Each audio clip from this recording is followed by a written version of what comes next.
Hola, ¿qué tal? ¿Cómo están? Gente bonita, muchas gracias por estar aquí. Mi nombre es Jessica Toski y les doy la bienvenida nuevamente a este su podcast, en donde ya saben que hablamos de bienestar emocional, mental y todo lo que implica también el bienestar físico.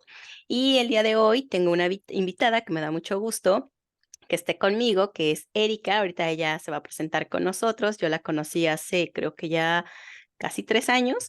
Entonces, pues bueno, hasta ahora se me hizo que pueda participar en el podcast. Vamos a estar hablando un poco acerca de cómo es la inmigración en México, que es un tema del que a veces no hablamos mucho. Siempre nos enfocamos mucho las personas migrantes de México que emigramos hacia otros países, pero pocas veces hablamos de cómo es la inmigración en México. Entonces, eso me parece un tema también muy interesante.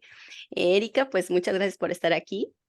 Hola Jessy, buenas noches, mucho gusto a la audiencia. Muchísimas gracias por invitarme. La verdad es que es muy bonito, es gratificante escuchar la experiencia de un tercero para ver con qué te vas a encontrar cuando vayas a un plan que desconoces totalmente. Te pueden decir, te pueden hablar, pero si está padre, pues que te digan más o menos cómo están todo, ¿no? Porque no es fácil llegar a un país nuevo.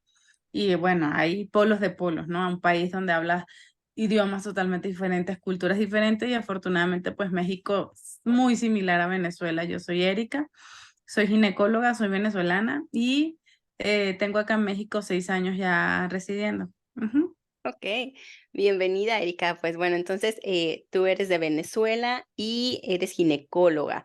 6 años ya viviendo en México. ¿Cómo es que tú tomas la decisión de emigrar a México? ¿Por qué? ¿Cómo fue este proceso de llegar allá? Fíjate que la situación económica, política y social en Venezuela hace 7 años estaba muy complicada. Entonces, pues la verdad yo hice ginecología en Venezuela, hice mi especialidad allá y yo sabía que al finalizar quería seguir estudiando, quería hacer algo más. Y la verdad en Venezuela no hay tantos programas de especialización médica, o sea, hay nada más como medicina materno-fetal, que es embarazo de alto riesgo, urología, pero la parte de fertilidad y oncología no está como tan extendida en Venezuela. Entonces, en ese entonces yo dije, ok, quiero seguir estudiando, quiero seguir formándome. ¿Cuáles son las opciones?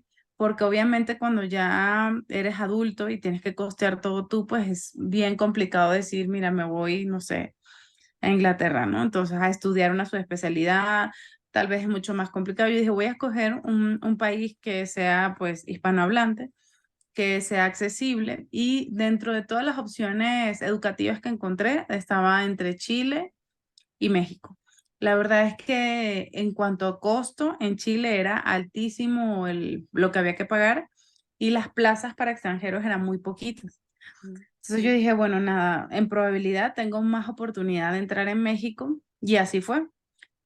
Cuando yo tenía los planes de mudarme a México, quería hacer oncoginecología, que es una rama o una subespecialidad de la ginecología que se enfoca en toda la parte de cáncer en la mujer, cáncer ginecológico, mama, vulva, vagina, cervix, útero, ovario.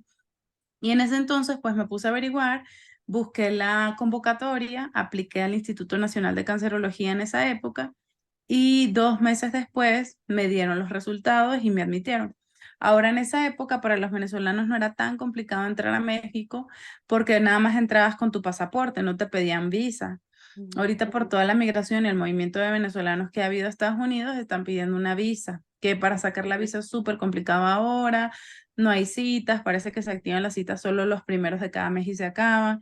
La verdad está bien engorroso hacer el trámite. Yo en esa época nada más compré el boleto, vine a presentar el examen, me devolví porque todavía estaba cursando el último año de la especialidad, me mandaron los resultados que había sido admitida e intenté ahora sí tramitar una visa de estudiante. Entonces, obviamente, tú podías entrar en esa época a México hasta 6 meses y no necesitabas visa. Mm. Pero para formalizar un estatus migratorio, ya cuando tenías más de 6 meses, necesitabas un estatus. Y en ese caso, yo necesitaba tramitar una visa de estudiante. Mm.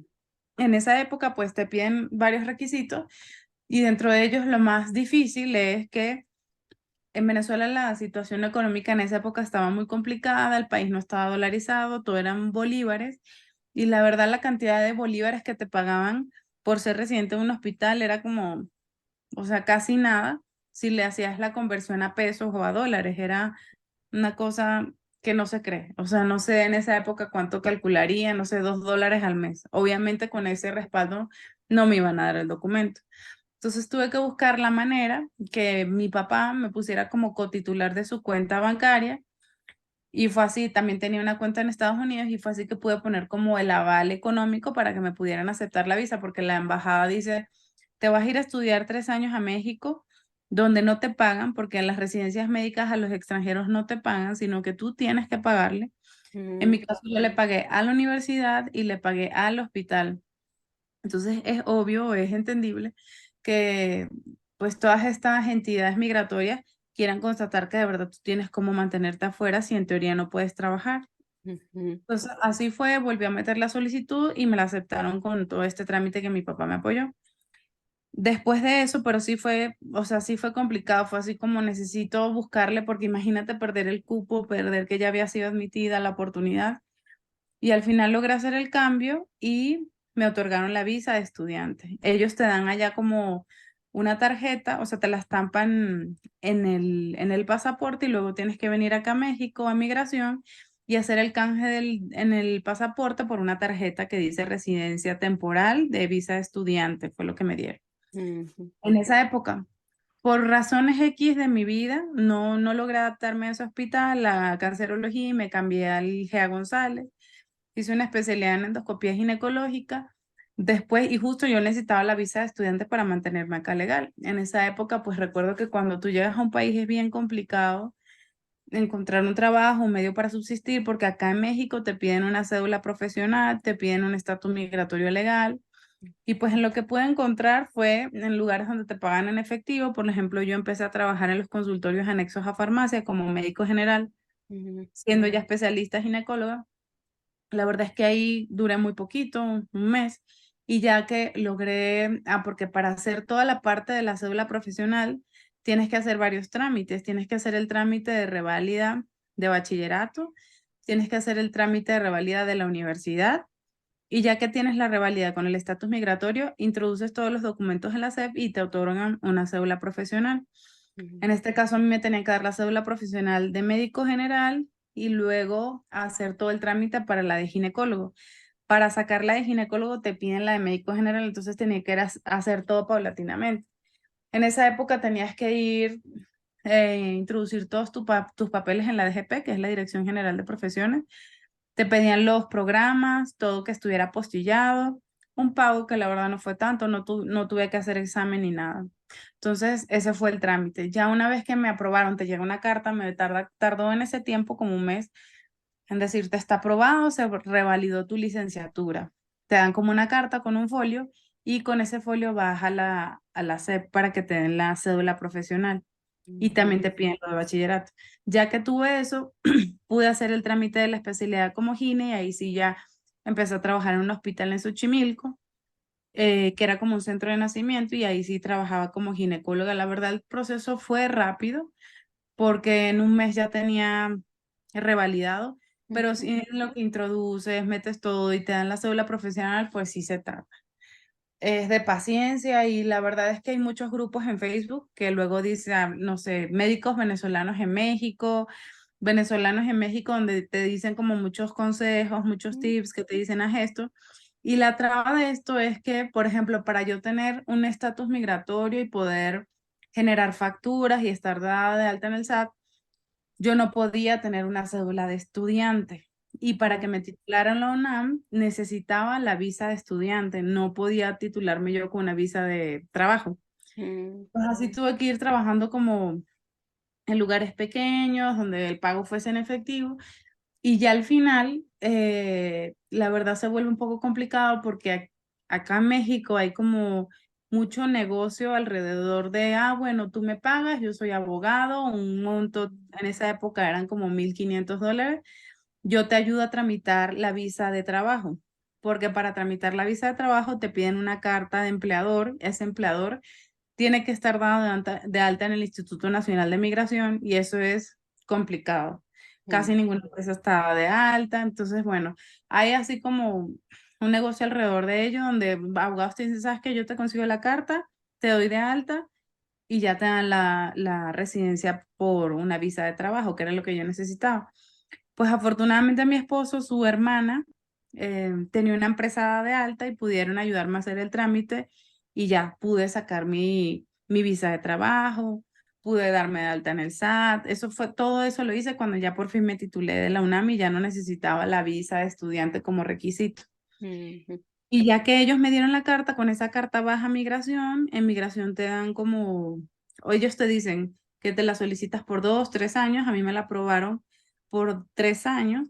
Ya una vez que la tramité y la tenía, que era la visa de trabajo, por mi bebé, hay una ley que se llama Ley de Reunificación Familiar, donde si tú eres un extranjero que tiene un hijo acá en México, te dan la residencia permanente a ti y a tus papás. O sea que mi mamá luego viajó y también hizo el trámite y sacó la residencia permanente por mi bebé. Ok. Y justamente ella hizo ese trámite así un mes antes de que pidieran todo este papeleo para los venezolanos. Entonces, si ella no hubiese hecho este trámite, no sé cómo hubiese hecho ella para entrar. Pero sí ahorita el estatus migratorio y toda la parte pues migratoria como cuando yo lo hice, está muchísimo más complicado ahorita acá en México. Ujú. Ok, entonces entiendo que ahorita ya pasaron tus 3 años de residente permanente. Ya ahorita está, ¿o cuánto tiempo tienes que ser residente permanente para poder participar para la nacionalidad o Tres ciudadanía? años, tres Mm. años, pero la verdad es que para hacer todo el trámite de la nacionalidad necesitas hacer un examen con preguntas así de toda la historia de México. Hay una aplicación que se llama Mexicanízate, donde hay como varios cuestionarios y te ponen todas como las preguntas resumidas como modelo, 100 preguntas con respuestas. Tienes que pagar el trámite, que son como 400, casi $450, pagarlo y a presentar el examen e introducir el trámite. Se tarda en que te den la nacionalidad como 8 meses, 10 meses. Pero la verdad, yo estoy aquí con residencia permanente por lo de mi hija Ujú. y no tengo como ninguna traba por tener ese estatus migratorio. Perdón, me dan créditos, puedo hacer todo, declarar ante el SAT. Lo único es que no podría votar. Ok, y esa la puedes renovar cada 3 años. No, como es permanente, ya no Ah, tienes uy, que sí hacer. es cierto, sí es cierto. La temporal era la que tenía, que era de trabajo y de estudiante, y ya Ujú. logré cambiar con mi bebé a permanente. Sí es cierto. Ok. No, pues sí, fíjate, ¿no? O sea, estoy como sorprendida porque es de verdad algo que de repente, si no pasas por eso, si no tienes como cerca a alguien que ha pasado por ese trámite, no lo piensas, ni lo ves, ni nada, ¿no? Entonces, qué bueno que estamos platicando de esto. También veo los costos, $450, por ejemplo, para la ciudadanía, ¿no? Todo lo que me contabas acerca de los abogados, por ejemplo, ¿no? Como este negocio que hay alrededor de esta necesidad, híjole, y que, pues sí, $1,000 que te puedan cobrar o mil y tantos, híjole, no es algo que todas las personas pueden llegar a tener así como de una, ¿no? Ujú. Sí, la verdad hay mucha gente que se queda así como en el aire porque no tiene. Ahora, hay algo que se llama COMAR, que es la Comisión de Refugiados, donde hay personas que dicen, por ejemplo, hace 2 años que no pedían visa, tú venías con tu venías con tu pasaporte sin visa. Pero si te quedabas acá más de 6 meses y no tenías como alguien que te diera la carta, no tenías para pagarle un abogado, no tenías nada, podías ir a la Comisión de Refugiados, que es COMAR, y por todo este conflicto político, social y económico que hay en Venezuela, te ayudaban a hacer el trámite. Es un trámite hasta donde tengo entendido que es gratis, no tienes que hacer el pago, porque por cada residencia yo tenía que pagar como 200, $300, si mal no recuerdo, pero las personas que optaban por Comar, todo era gratis, pero la condición es que no podías volver a Venezuela hasta regularizar tu trámite. Ujú, ujú. Entonces, pues en mi país dicen que cuando sale la ley, sale la trampa. Y lo que hacían muchas personas era que se iban por la frontera entre Colombia y Venezuela para no sellar pasaporte y ahí pasaban a visitar a su familia. Pero en teoría no debería, o sea, no está permitido. Si tú dices, es como un exiliado, dices, mi país está muy peligroso, está muy mal, hay mucho conflicto. En teoría, si hay tanto conflicto, tú no deberías volver. Ujú. Entonces, eso es lo malo de tramitarlo por Comar porque te bloquean totalmente la entrada. Claro, si quieres, te puedes comprar un boleto, montarte en el avión y e irte, Ujú. pero una vez que salgas ya no te dejan entrar. Claro, ok. Entiendo, es como, pues sí, como pedir el refugio, ¿no? El asilo político, ¿no? En que ya no Es te muy, deja. muy parecido a ese trámite. Ok, ¿no? Y por ejemplo, para ti, con respecto a, entiendo que estudiaste en la UNAM, Sí. ¿cuánto cuesta estudiar en la UNAM como extranjero? Pues fíjate que yo estudié en el Centro Médico Nacional 20 de noviembre, hice mi especialidad en biología de la reproducción humana, que es una subespecialidad de la ginecología que ve toda la parte de endocrinología, infertilidad, menopausia, osteoporosis. Y yo lo hice en el 20 de noviembre y yo tenía que pagarle a la universidad y al hospital, tenía que pagarle por año y aparte para titularme. Entonces, en esa época yo recuerdo más o menos que pagaba como 2.800 dólares anuales al hospital, a la universidad y como 1.500 a la universidad Wow, anual. Y para anuales. titularme fueron como 2.500, 2.800 dólares. Y es extraño porque no te lo reciben como en tarjeta, tenés que llevar el efectivo y ahí me veías tú con 40.000 pesos en efectivo en la UNAM. Wow. Porque, ajá, mientras que a mis compañeros les costaba titularse 6.000 o 5.000 pesos, a mí me costaba 40.000. Entonces, sí, si tú lo ves así en carne fría, dices qué caro, qué costoso, porque tal vez en Estados Unidos, siendo americano o no, te pagan en la residencia.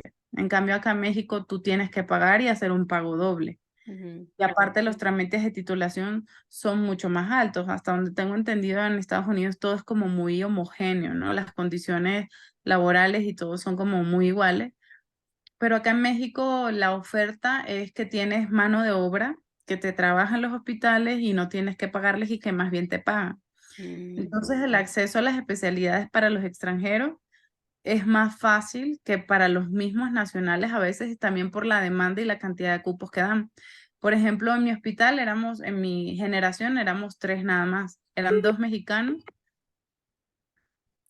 perdón, eran dos mexicanos y era yo. mm, Pero de mexicanos nada más daban dos plazas. Y para extranjeros, en teoría, podían dar más plazas, o sea, dos o tal vez una y nada más yo y otra persona más, yo creo que participó en la convocatoria.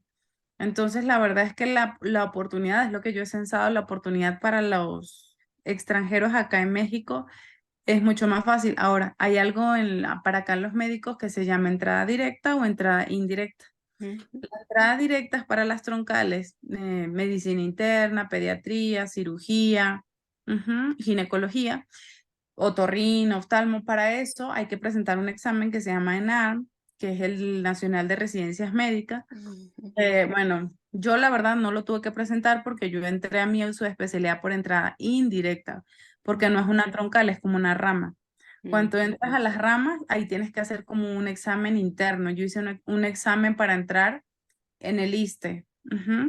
Y en el ISSSTE te dicen si eres admitido o no. ujú, Igual si quisiera entrar a perinatología es como un examen en cada hospital y una entrevista, es un procedimiento como más, pues sí, solamente directo al hospital donde vas a presentar, mientras que el ENARM es algo nacional. ujú, Muchos compañeros que les tocó, evidentemente mexicanos que estuvieron acá y les tocó presentar el ENARM, me dicen que es algo súper complicado, la cantidad de plazas, como que hay a la asignación de plazas, pues al final no es tan transparente, mm, que las respuestas, que el examen está mal hecho, que hay venta de plazas, o sea, como que está muy complicada la entrada en el ENARM.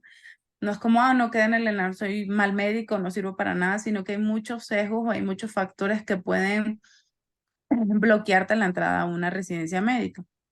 Afortunadamente yo no presenté ese examen, ya yo venía con mi especialidad hecha y para mí su especialidad nada más fue el examen directo, que fue una entrevista y un examen de conocimiento. ok. ¿Cómo viviste tú como extranjera, por ejemplo, esta parte de ser estudiante extranjera? A veces, ahorita hablábamos de las diferencias con respecto al trámite, y es cierto, ¿no? Que muchas veces decimos, bueno, sí, yo por ejemplo estoy en Quebec, Canadá, puede ser de esta manera, hay como trabas, ¿no? Para las personas que somos inmigrantes, y vemos ahorita que, bueno, México tampoco está exento de tener como varias trabas y varios procesos complicados, ¿no? Y todos los procesos que hay que hacer. Ahora, con respecto a la discriminación, por ejemplo, ¿tú en algún momento te has sentido discriminada, ya sea en cuestión profesional, laboral o personal? No, la Mm, verdad, siempre es que siento que hay mucha xenofobia en otros países de Latinoamérica hacia los venezolanos, por ejemplo, en Colombia, tal vez en Perú, porque ujú, la migración ha sido masiva de mm, venezolanos. O sea, tal vez más fácil entrar a Colombia por tierra o a Perú por tierra, pero para llegar a México, en teoría, ahorita que hay todo lo del paso de la selva por Panamá, pues ahora abrieron paso y pasaron caminando. Pero cuando yo entré, pues para entrar tú a México tenías que llegar en avión. Entonces, como que el filtro de personas o el flujo de personas venezolanas que llegaban a México no era tan alto como ahora. Y hay tantas personas acá en México que tú pasas como desapercibida. Entonces, ujú, la verdad, yo no podría decir que en algún momento me sentí rechazada, menospreciada o que mi gentilicio influyera de manera negativa en alguna cosa, más bien influía como de manera positiva. Ay, Venezuela, qué bonito, las mujeres, mi mm. universo, el petróleo, la abundancia, Chávez. Como que más bien era positivo, ay, o sea, como que era algo exótico, algo diferente, pero nunca sentí que fuera algo negativo o algo malo para mi vida profesional, laboral o social. Ok. Y por ejemplo, respecto a tu acento, que es un acento diferente de español que tenemos en Latinoamérica, cada país, ¿en algún momento igual eso fue como un tema positivo, negativo? ¿Ha sido en algún momento un tema? Pues fíjate que siempre me han preguntado de dónde eres, o sea, siempre, ahorita, hoy por hoy estoy en la consulta, tengo una pareja de primera vez, me dicen, ¿de dónde eres? Mm. Y mucha gente me pregunta, ¿eres de Tabasco? ¿Eres del norte? Y yo no, soy de más abajo. Pero tengo un cuadro en mi consultorio que es el Ávila, que es una montaña que está en Caracas y casi siempre como que, ¿dónde es eso? Ah, es Caracas, es Venezuela. Pero nunca he notado, o sea, yo siento que he cambiado mi manera de hablar, porque en Venezuela como que hablas más hablas la S como que la cambias por J al final. Y como mi esposo es mexicano, como que él detectaba esas cosas y yo como que trataba de hablar un poco más neutro, las palabras más completas, hablar más lento. Entonces cuando hablo con la gente de Venezuela es como, hola, ¿cómo estás? Así como muy rápido. Pero ahora que estoy acá, trato de hablar como más neutral, pero igual se me nota que no soy de aquí, o sea, que es diferente, pero nunca he percibido yo que es algo malo o que me dé vergüenza o que tengo que hablar diferente porque no quiero que sepan que soy de Venezuela, porque me he sentido rechazada para nada. La verdad es que no ha sido así el caso, más bien he sentido como un sentimiento más bien muy receptivo de parte de los mexicanos y nunca me he sentido como rechazada para nada. Ah, Yo qué sí, bueno. he tratado de hablar pues obviamente más neutral para que me entiendan, porque hay veces que cuando empecé con mi esposo me decía, ¿qué? ¿Qué dijiste? ¿A qué? Y luego muchas palabras son diferentes. Por ejemplo, en Venezuela tú dices, para decir dame el ride, pues aquí es diferente, en Venezuela es dame la cola. Entonces cuando yo llegué aquí decía dame la, y muchas cosas así que la gente se quedaba así. El popote en Venezuela es pitillo y así de lo poco que me acuerdo, pero sí, son como palabras, expresiones que en Venezuela son diferentes y aquí tal vez lo digo la chamarra, la chaqueta, también en Venezuela es chaqueta y aquí es más chamarra. Ujú.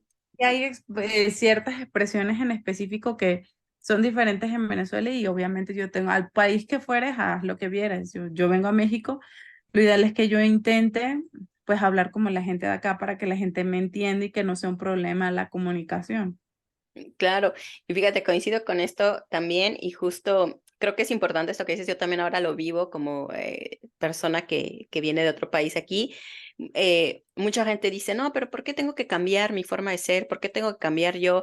Y yo digo, bueno, no necesariamente tenemos que cambiar, pero sí hay que aprender a integrarnos, ¿no? Hay como que intentar hacer esta Sí, integración. Justo, por ejemplo, yo, ahora que hablo el francés, yo sé que mi acento en francés no es el ideal, no es perfecto, ¿no? Y claro. que siempre la gente va a saber que no, el francés no es mi lengua materna, pero sí intento hacer un esfuerzo porque la gente me entienda. O sea, para mí eso es justo lo más importante, que la gente me entienda, aunque siempre voy a seguir teniendo probablemente mi acento y lo que tú decís ahorita, o sea, no lo cambio como porque me dé pena, sino porque intentar que la gente entienda, ¿no?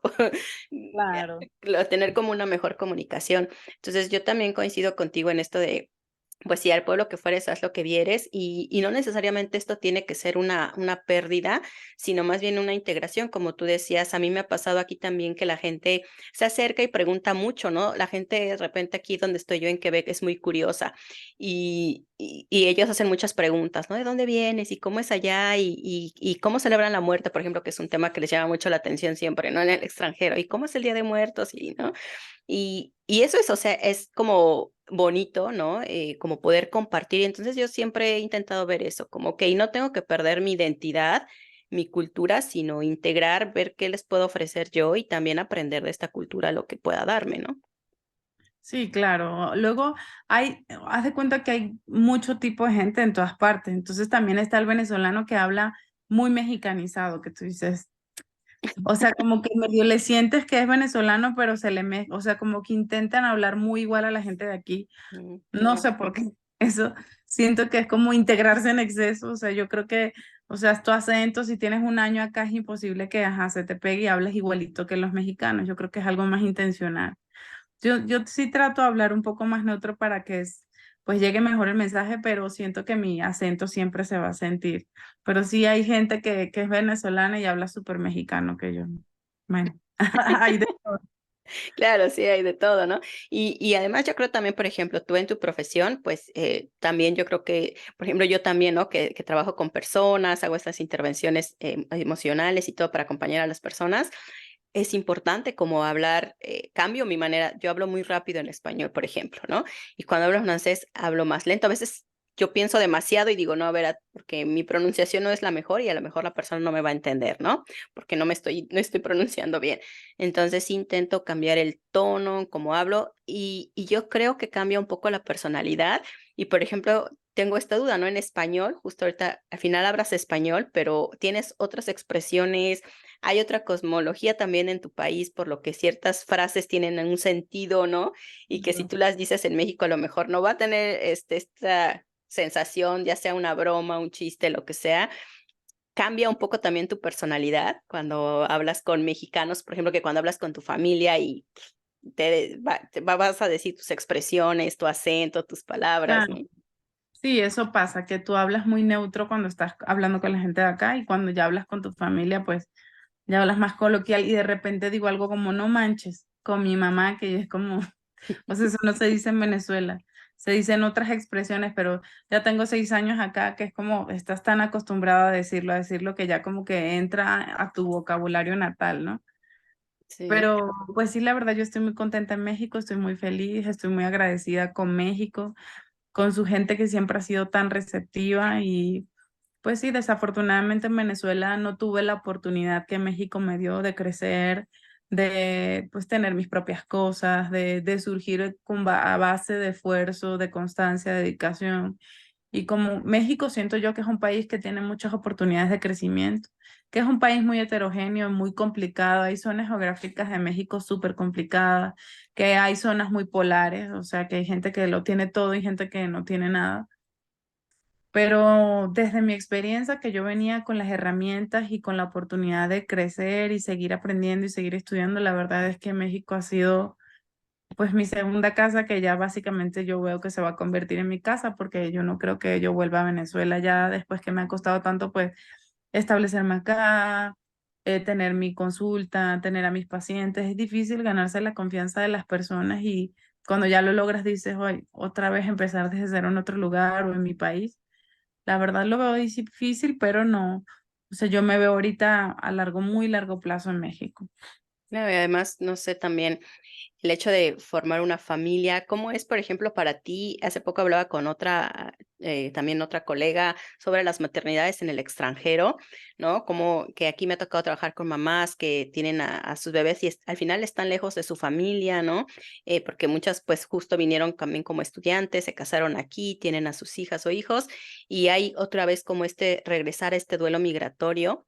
¿No? Como otra vez extrañar las cosas, a lo mejor que ya las había superado, que ya estaban menos presente, y cuando Mm. llega la maternidad es como, ay, no, porque allá en el país y tú sabías que iba a pasar de cierta manera, la familia iba a estar presente, ¿no? Entonces, ¿cómo ha sido esa parte para ti? Sí, fíjate que mi bebé nació en pandemia, nació en el 2020 y yo, o sea, tuve mi bebé a los 31 años, si mal no recuerdo, 32, y mi sueño era estar con mi mamá, que mi mamá viniera, mi familia, estar con todos y con lo de la pandemia, los aeropuertos cerrados, mi mamá no pudo venir.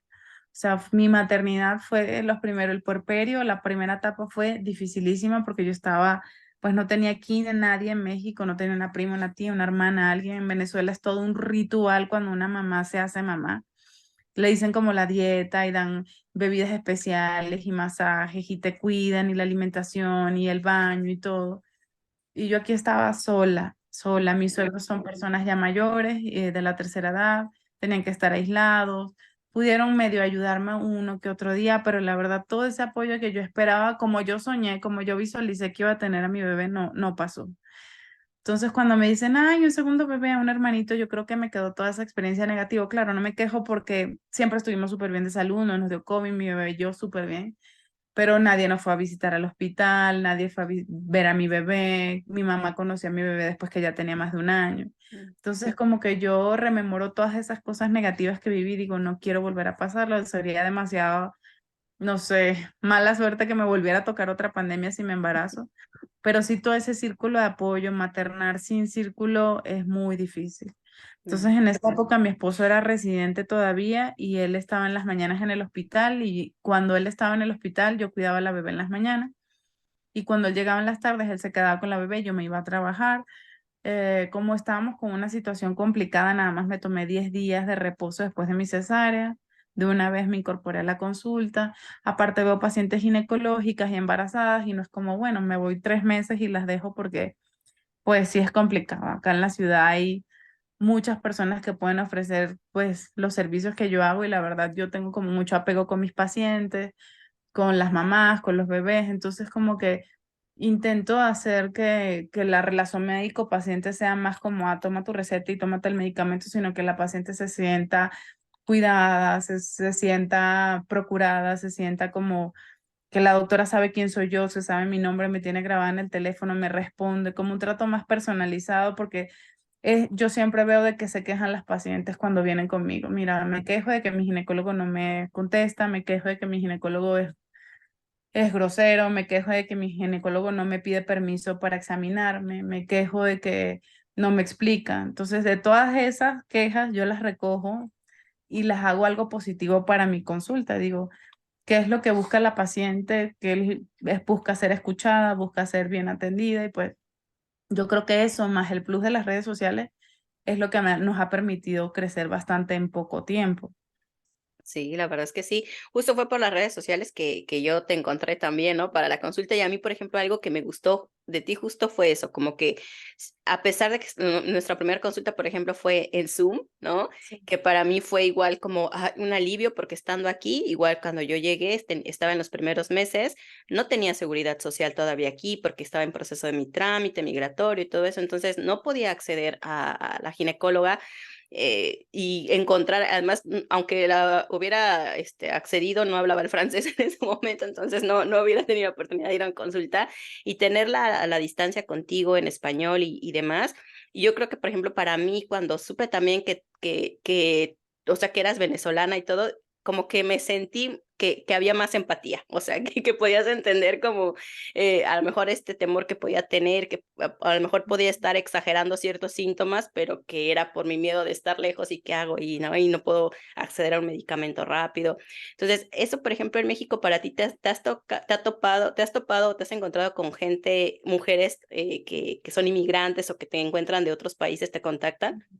Fíjate que tengo muchas pacientes extranjeras, venezolanas, colombianas, de Bolivia, o sea, como que la gente dice, bueno, extranjero con extranjero, ella me entiende, no nació acá en México y como que creo yo que se sienten como más, pues no sé, que somos como más parecidas, ¿no? Que tenemos cosas en común y tal vez pueden ser como escuchadas, que no sé, de cualquier cosa, pues digan, es que la comida de aquí o la gente o lo que sea, pero la verdad sí tengo bastantes pacientes extranjeras que son como latinoamericanas. Sí, y de verdad creo que el en conocer un poco esta cultura también, por como latinoamericana, creo que es también un plus. Aquí, por ejemplo, una vez me pasó estando trabajando yo, en el área con mamás, en el área de ginecología, le dice la doctora, había la persona hablaba español y un francés un poco ahí más o menos, no tanto, ¿no? Entonces estaba yo ahí como apoyando la parte emocional, pero también un poco como para ayudar la traducción. Y entonces la doctora sospechaba, según algunos los resultados de unos estudios, que podía haber una trisomía, ¿no? En el bebé.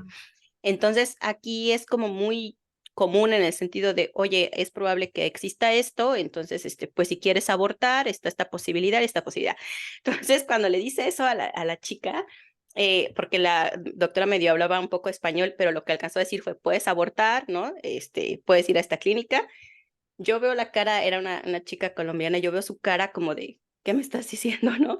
Entonces, ya en ese Claro. momento empiezo a intervenir y como que la doctora se sorprendió un poco, terminamos, estaba la mujer muy afectada, después ya intervine con ella en privado y ya después me acerqué a la doctora y le dije, ¿sabes qué? Lo que pasa es que a nivel porque me dice la doctora, ¿por qué reaccionó aquí? ¿Sí le explicaste que aquí es legal, que aquí no es un delito? Le digo, es que no es eso, o sea, va más allá de eso, es como toda la cultura que hay respecto, ¿no? A una interrupción del embarazo que allá no es que le digas, ah, mira, ve a abortar a esta clínica, ¿no? O sea, hay que trabajar mucho detrás de esa idea y estas cositas culturales creo que también son importantes a la hora de trabajar con personas. Sí, en casi ningún país de Latinoamérica es legal abortar. En Venezuela solamente es legal abortar cuando la vida del bebé o la tuya está en riesgo, en peligro. Pero sí aceptar como en la mayoría de los países latinoamericanos el aborto como algo que es tu derecho, que ni siquiera que no sea un delito, sino que es tu derecho como mujer la Claro. interrupción, sí es como, pues sí, una puerta, o sea, como una pared más bien, ¿no? Sí, Para sí, las mujeres.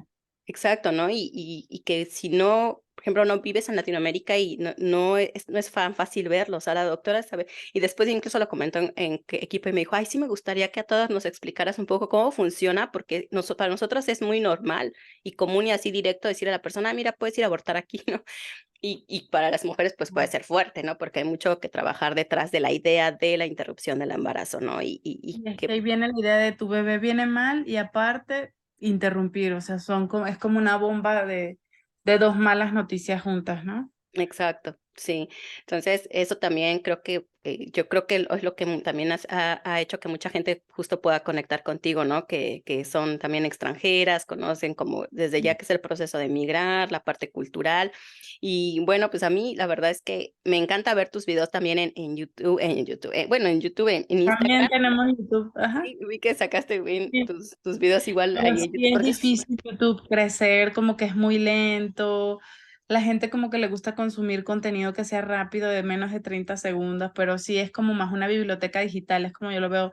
No sé, exacto. no me puedo embarazar porque te metes a YouTube y ahí sí es como gente que está interesada en el tema y busca información porque lo está pasando. Ujú, exacto, justo eso me pareció muy, muy educativo, ¿no? O sea, y la verdad es que a mí, por ejemplo, sí me ha permitido también saber cómo hablar desde otro lenguaje, o sea, más allá de como paciente, poder entender ciertos conceptos médicos, pues que no estudiamos en la escuela, ¿no? Muchas veces y que los pones ahí como a la voz populi de una forma que es accesible, ¿no? Y que es comprensible. Es, ah, claro, ya entiendo qué tengo que hacer, ¿no? ¿Qué puedo hacer? ¿Cuáles son mis opciones? ¿No? Entonces, justo me gustaría ahorita que nos platicaras un poco como para ir terminando, ¿cuál es tu proyecto? ¿Qué es lo que haces en México? ¿Tienes una clínica? ¿Cómo lo trabajas? Sí, pues fíjate que en el consultorio estoy, ahorita yo nada más ejerzo la parte privada. Como tengo una bebé, pues tengo que optimizar mis tiempos, o sea, tratar de irme la menor cantidad de tiempo posible. O sea, tratar de equilibrar la vida de doctora con la vida de mamá. No es como, ah, bueno, me voy de 8 a 8 de la mañana y mi bebé que la cuida alguien más.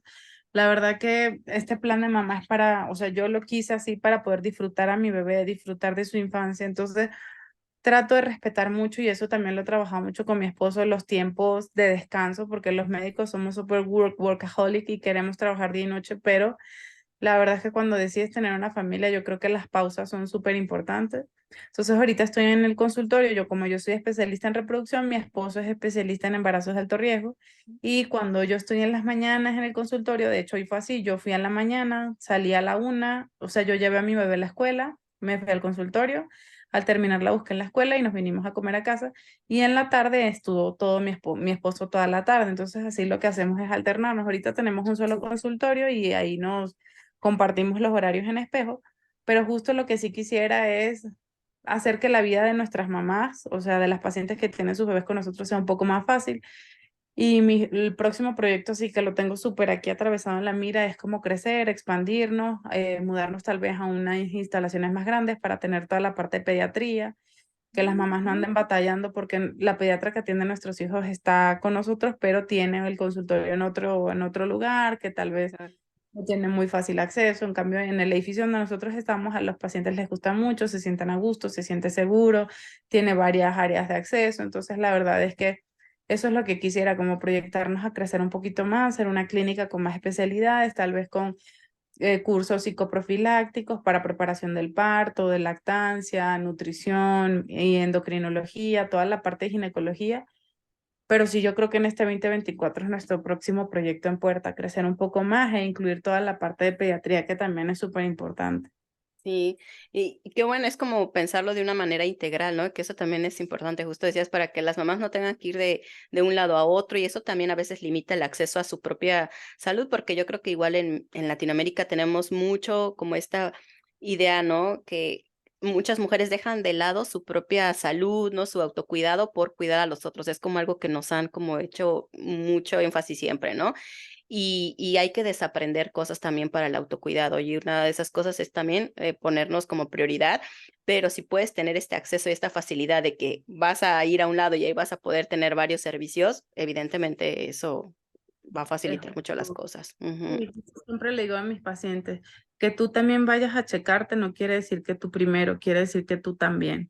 ujú, Entonces, cuando eres mamá, las tasas de depresión, o sea, son más altas, los pensamientos catastróficos, los diagnósticos tardíos de enfermedades tipo los cánceres, porque no van a sus chequeos anuales por mil cosas, porque uno dice primero mi bebé, después mi bebé, tercero mi bebé y de último yo.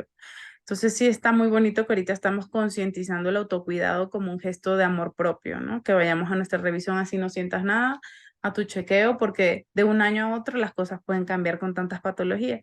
Y justo los ginecólogos somos el médico de la mujer y evaluamos de manera integral a las mujeres cómo está tu presión, tu azúcar, tus grasas, tus pechos, el área ginecológica.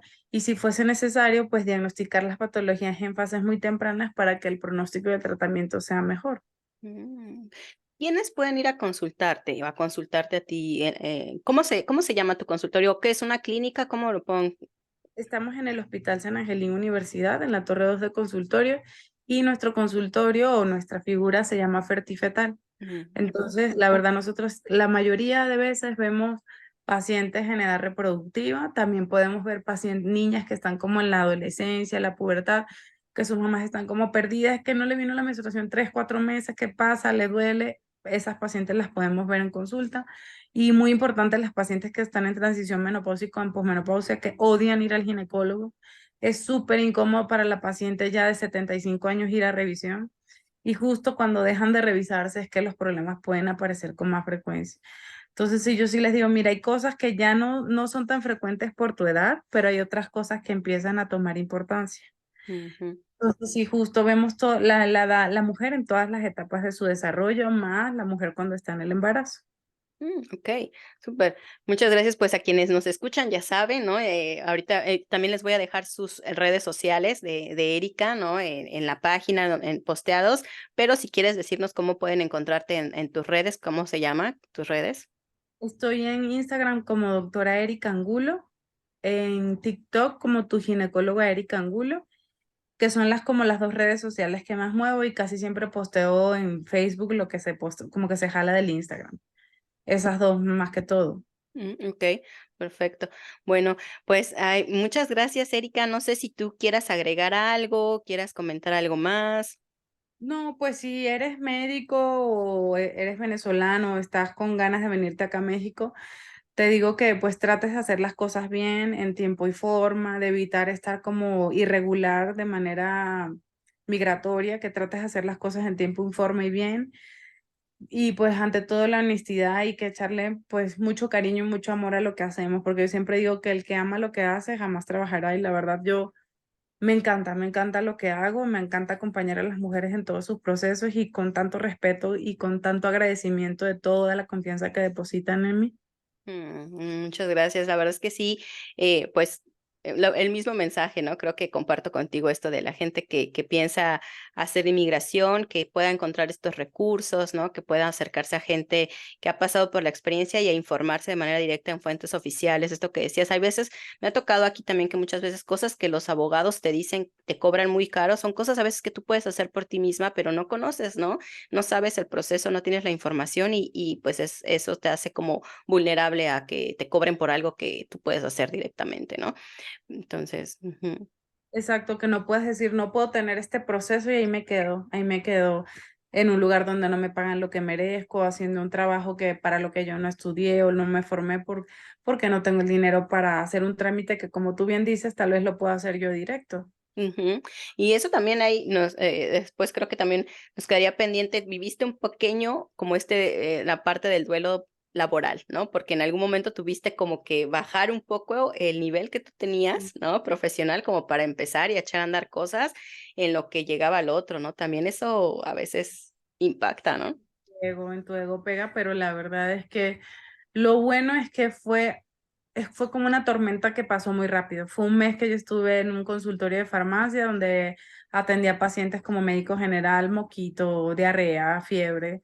Pero después yo decía, ¿es eso o irme, no sé, de hostess a un restaurante que tal vez gane más, mucho más? Mm. Pero no sé, como que ese amor a la medicina, al trabajo, a la relación médico-paciente, como que siempre estuvo presente en mí. No fue afortunadamente, pues estaba preparada para sostenerme algunos meses en México sin tener un trabajo así súper lucrativo. Pero sí, yo me pongo a pensar en retrospecto y dije, pude haber hecho cualquier cosa y haber ganado mucho más dinero, pero como que eso no se cruzó en mi cabeza. En mi cabeza es como, yo estudié medicina, me gustan los pacientes, me gusta el proceso de diagnóstico y tratamiento, ver que mejoran. No sé, la verdad es que cada cabeza es un mundo, pero yo sí, a pesar que tú digas, oye, de especialista a bajar a médico general, pues yo escogí, yo decidí hacerlo así.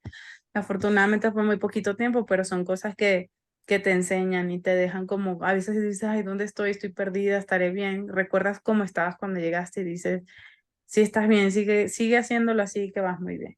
Claro, sí, ¿no? Y que eso puede pegar, como dices, al ego un poco, pero al final tener claro el objetivo a mediano y largo plazo, ¿no? Que eso es Sí. eso es como lo importante también. Pues bueno, Erika, de verdad, muchas gracias, de verdad, muchas gracias por esta conversación. Híjole, hay como muchos temas, ¿no? Que pueden salir que ahorita se me Sí, ocurrían. Espero que después podamos colaborar un poco en otros temas claro que que sí. ya Yo hay. súper encantada, me encanta de todo esto de las redes sociales y pues me permite aprender muchas cosas que en la carrera no te enseñan. Sí, sí, sí, es cierto. Podemos ahí aprender las dos de ambos mundos, ¿no? De ambas Sí. profesiones también. Pues muchas gracias a la gente también que nos escucha, que nos ve. Si tienen dudas, bueno, ya tienen las redes de Erika. También pueden seguirla, pueden ir a buscarla si tienen comentarios, si quieren hacer citas y cualquier cosa vamos a estar respondiendo sus comentarios. Y pues bueno, muchas gracias, un abrazo y nos vemos en el próximo podcast. Gracias, bye.